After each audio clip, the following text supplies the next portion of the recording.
वाक्य भाषा की वो इकाई जिसके माध्यम से हम अपने विचार आदान प्रदान करते हैं, वाक्य कहलाते हैं। अब ये वाक्य बनते हैं शब्दों से, शब्द बनते हैं अक्षरों से। यानी अगर बात करें तो अक्षरों के एक समूह को शब्द कहेंगे। समूह कैसा हो, जिसका अर्थ निकलता हो। हम ऐसे ही कुछ भी नहीं लिख देंगे कि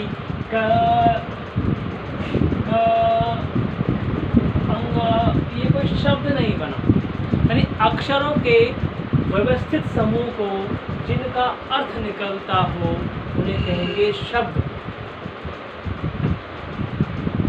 और व्यवस्थित शब्दों के समूह को जिनका अर्थ निकलता हो उन्हें कहेंगे वाक्य। तो वाक्य के भी प्रकार हैं। एक्चुअली वाक्य के 11 प्रकार हैं। इनके 2 भाग किए हैं। आज हम एक भाग को पढ़ेंगे। यानी वाक्य के जो 2 भाग करते हैं हम, वो करते हैं अर्थ के आधार पर और रचना के आधार पर। अर्थ के आधार पर इसके 8 भाग हैं, रचना के आधार पर इसके 3 भाग हैं। इतना टॉपिक विषय बहुत लंबा होगा तो पूरा एक साथ नहीं कर पाएंगे, एक एक करके करेंगे। आज हम सिर्फ करते हैं अर्थ के आधार पर वाक्य के भाग। पहला भाग है विधानवाचक वाक्य।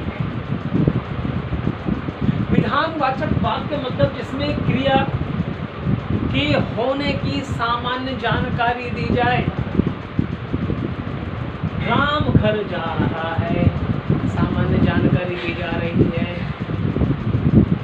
राम ने अपना कार्य पूरा कर लिया है, क्रिया समाप्त हो गई है, सामान्य जानकारी दी गई है।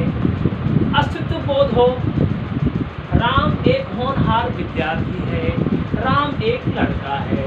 इस प्रकार के जितने भी वाक्य आएंगे जिसमें क्रिया पूरे होने की सामान्य जानकारी दी जाए, किसी के अस्तित्व बोध की जानकारी दी जाए, उन्हें कहेंगे विधानवाचक वाक्य।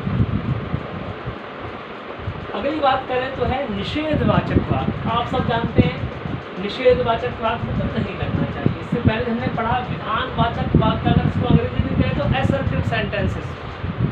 असर्टिव सेंटेंस आप समझ पाएंगे। निषेधवाचक वाक्य यानी नेगेटिव सेंटेंसेस, मतलब जिसमें नहीं लगा हो, निषेध की भावना हो, न हो, नहीं हो। राम अपने घर नहीं जा रहा है, दिनेश पढ़ाई नहीं करता है। न जाने राम कहाँ चला गया, ये तो वाक्य इसके नहीं होगा क्योंकि प्रश्नवाचक हो जाएगा। तो इसमें निषेध नहीं सिर्फ आए, राम घर नहीं जा रहा है, मोहन खाना नहीं खा रहा है, रमेश काम नहीं कर रहा है। इस प्रकार के वाक्य निषेधवाचक वाक्य में आएंगे। प्रश्नवाचक वाक्य यानी इसमें प्रश्न पूछा जाए, तुम कहाँ जा रहे हो। इंटेरोगेटिव सेंटेंसेस, प्रश्नवाचक चिन्ह भी लगेगा बाद में सभी के सामने। तुम क्या कर रहे हो, तुमने अपना काम कहाँ तक पूरा कर लिया, तुम कब तक घर वापस आओगे। तो उस प्रकार की सामान्य जानकारी प्रश्न पूछ करके, यानी प्रश्न पूछे हम किसी से, तो उस प्रकार के प्रश्न पूछने वाले वाक्य आएंगे प्रश्नवाचक वाक्य। अब है आदेशवाचक वाक्य। अब दोनों में कुछ डिफरेंस है, आदेश और प्रश्न में। इसमें प्रश्न पूछा जाएगा तो उसके सामने प्रश्नवाचक चिन्ह भी लगेगा। आदेश में कई बार कुछ कंफ्यूजन में क्रिएट हो जाता है। जैसे कि मैंने पूछा तुम्हारा क्या नाम है, ये प्रश्न हुआ, और मैंने कहा कि तुम्हारा क्या नाम है, उसने उत्तर दिया मेरा नाम रवि है। दोनों की वार्तालाप पूरी हो गई, लेकिन आज्ञावाचक वाक्य में वो प्रश्नवाचक चिन्ह नहीं लगेगा। हो सकता है दोनों का भाव सेम हो। तुम अपना नाम बताओ, अब तुम अपना नाम बताओ, उसने अपना नाम बताया, मेरा नाम तो रवि है। लेकिन दोनों में क्या है, ये आदेश है और वो प्रश्न है। दोनों का अंतर समझ ले। यानी आदेशवाचक वाक्य में आप किसी को आदेश देंगे या किसी को अनुमति दे सकते हैं। किसी ने आपसे पूछ लिया सर मैं जाऊं, आप जा सकते हैं। तो आदेशवाचक वाक्य में यानी आदेश देना और अनुमति देना दोनों शामिल होंगे। इच्छावाचक वाक्य में जब आप इच्छा, आशा, कामना, आशीर्वाद दें, मेरी आशा है तुम इस वर्ष अच्छे अंक लाओ, मेरी इच्छा है तुम दौड़ में प्रथम स्थान प्राप्त करो, कामना भी हो सकती है, मेरा आशीर्वाद है, आप आशीर्वाद ना भी शब्द का प्रयोग हो, आपकी आयु 100 वर्ष हो। इस प्रकार के जो वाक्य आएंगे वो आएंगे इच्छावाचक वाक्य। चिरंजीवी भव, सौभाग्यवती भव, दीर्घायु भव, आशीर्वाद है, कामना।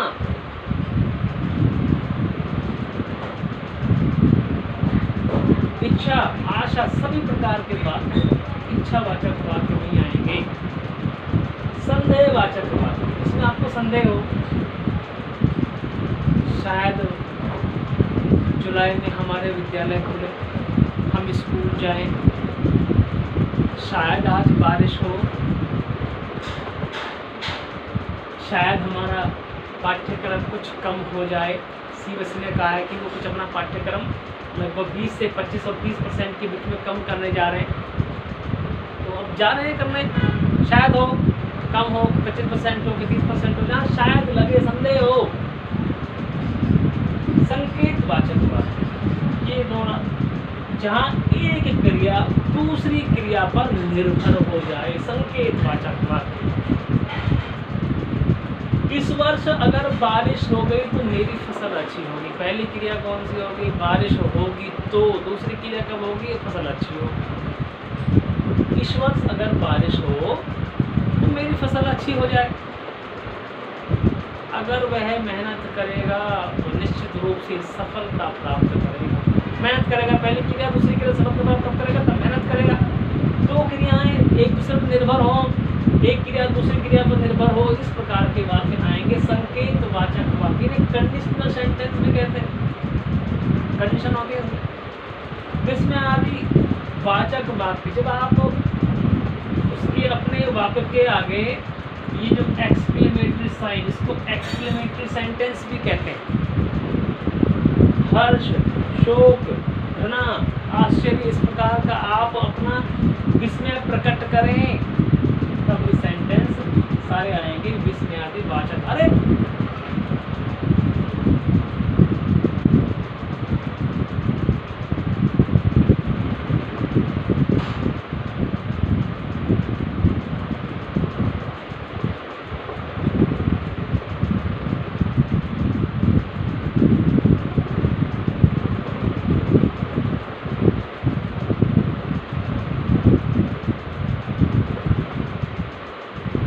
अरे तुम आ गए, आपने आश्चर्य प्रकट किया, हाय ये क्या हो गया, आश्चर्य प्रकट किया, ठीक। आप ही चिन्ह भी लगाएंगे, यानी कि इस प्रकार के सारे जो वाक्य आएंगे वो आएंगे विस्मयादि वाचक वाक्य में, यानी विधानवाचक वाक्य, निषेधवाचक वाक्य, प्रश्नवाचक वाक्य, आज्ञावाचक वाक्य, इच्छावाचक वाक्य, संदेहवाचक वाक्य, संकेतवाचक वाक्य और विस्मयादिवाचक वाक्य। अब अगले पाठ्यक्रम में हम इनमें से एक एक करके इन तीनों वाक्यों की चर्चा करेंगे। आप इन्हें अपनी पुस्तक में लिख लें, कॉपी में इनको लिख लें, इसको कुछ वाक्य के उदाहरण भी साथ में लिख लें। मैं आपको जो लिखित सामग्री है वो भी भेज दूँ।